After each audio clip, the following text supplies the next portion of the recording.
pelajar dimanapun Anda berada. Bertemu kembali dengan saya Bapak Antoko Putro dalam pembelajaran IPA untuk tingkat SMP. Untuk kali ini kita bersama akan belajar materi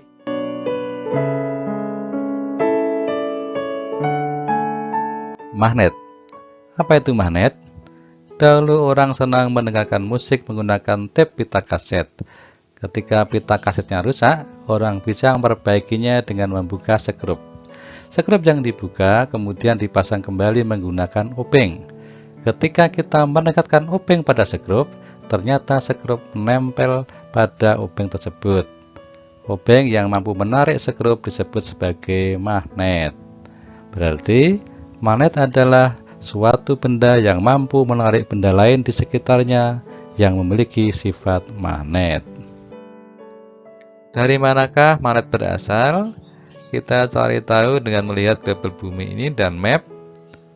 Oke, kita mendapatkan sebuah tempat yang namanya Magnesia. Di sana terdapat sebuah batu besar yang mampu menarik besi ataupun baja. Magnesia itu wilayah di Yunani pada masa lalu. Tempat itu sekarang bernama Manisa, yaitu suatu wilayah di daerah Turki, tempat asalnya penemuan magnet. Kita lanjutkan lagi dengan sifat-sifat magnet agar kita memahami lebih dalam. Yang pertama, sifat magnet adalah magnet selalu memiliki dua kutub, yaitu kutub utara dan kutub selatan. Tampak dalam video ini ada N dan S. N itu north berarti utara, S itu south berarti selatan. Bentuk magnet apapun seperti U, seperti batang, seperti lingkaran, seperti tapal kuda, semuanya punya kutub, yaitu kutub utara dan kutub selatan.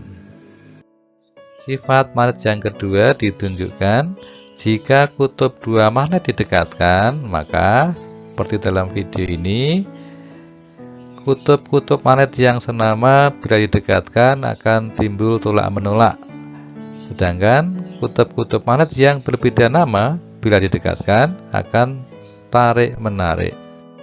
Sifat magnet yang ketiga adalah magnet dapat berputar bebas di udara secara horizontal. Oke, agar lebih dalam kita pelajari, mari kita lihat di video ini. Ketika kita mendekatkan sebuah magnet dengan benda, tampak ada beberapa benda yang ditarik oleh magnet dan tidak ditarik oleh magnet. Maka kita bisa menggolongkan sebuah benda itu menjadi dua. Benda-benda yang ditarik oleh magnet disebut dengan nama benda magnetik. Sedangkan benda-benda yang tidak ditarik oleh magnet digolongkan sebagai benda non-magnetik. Benda magnetik sendiri terbagi menjadi tiga, yaitu yang pertama golongan ferromagnetik. Seperti yang tampak dalam video ini, ferromagnetik maksudnya adalah benda-benda yang dapat ditarik kuat oleh magnet, misalnya besi, baja, kobat, dan nikel. Golongan bahan atau benda yang kedua namanya paramagnetik, yaitu benda-benda yang ditarik lemah oleh magnet, seperti magnesium, aluminium, platina, dan litium. Golongan yang ketiga dinamakan diamagnetik, yaitu benda-benda yang tidak dapat ditarik oleh magnet.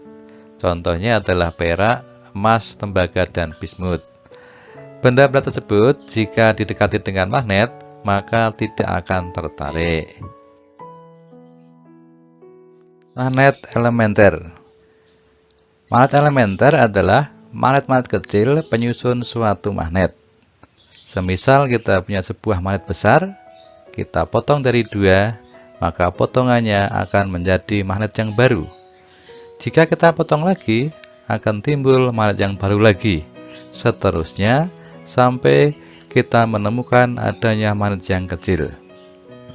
Magnet-magnet kecil penyusun suatu magnet disebut dengan nama magnet elementer. Medan magnet. Oke adik-adik, yang dimaksud dengan medan magnet adalah ruangan atau daerah di sekitar magnet di mana magnet lain atau benda lain yang mudah dipengaruhi magnet akan mengalami gaya magnetik. Medan magnet digambarkan dengan garis-garis gaya magnet. yang tampak pada video ini arahnya selalu keluar dari kutub utara masuk ke kutub selatan. Semakin rapat garis gaya magnet, semakin kuat medan magnetnya. Cara membuat magnet. Adik-adik, ada 3 cara membuat magnet. Yang pertama dengan cara menggosok. Maksudnya adalah kita menggosok besi atau baja dengan arah yang tetap menggunakan magnet. Sehingga besi atau baja yang kita gosok, magnet elementernya menjadi satu arah.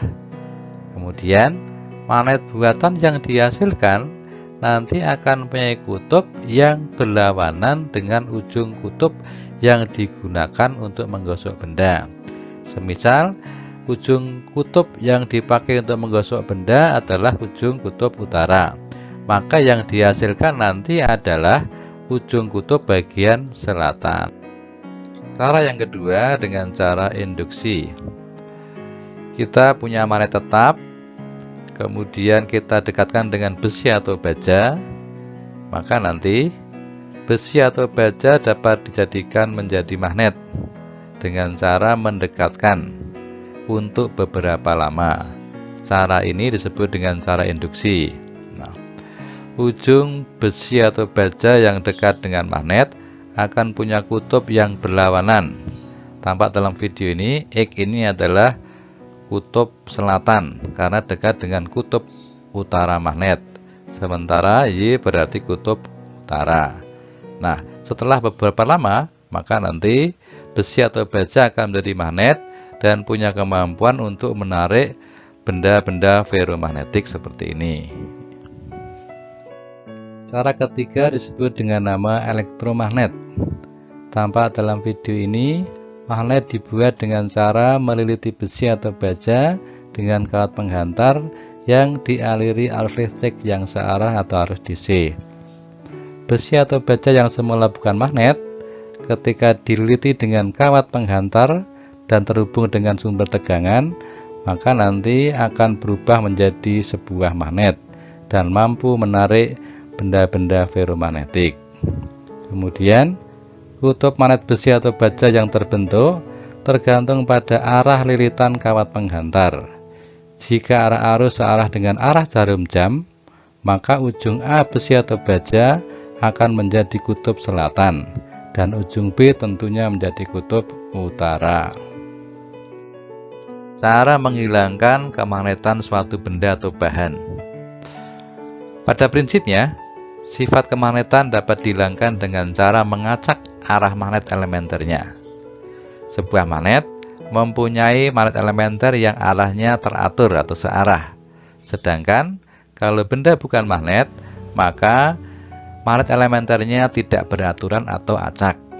Untuk itu, kita bisa menghilangkan kemagnetan suatu benda dengan cara misalnya memukuli magnet atau meliliti magnet dengan kawat berarus listrik bolak-balik, dan dapat juga dengan cara membakar magnet. Ini akan membuat magnet elementernya menjadi acak atau tidak beraturan, sehingga sifat kemagnetannya menjadi hilang. Dalam kehidupan sehari-hari, elektromagnet diterapkan misalnya pada alat seperti bel listrik. Kemudian ada relay atau saklar elektromagnetik. Kemudian pada pesawat telepon. Dan juga diterapkan pada speaker. Oke adik-adik pelajar, sekian dulu materi hari ini. Semoga bermanfaat. Kita bertemu dalam materi berikutnya dan terima kasih.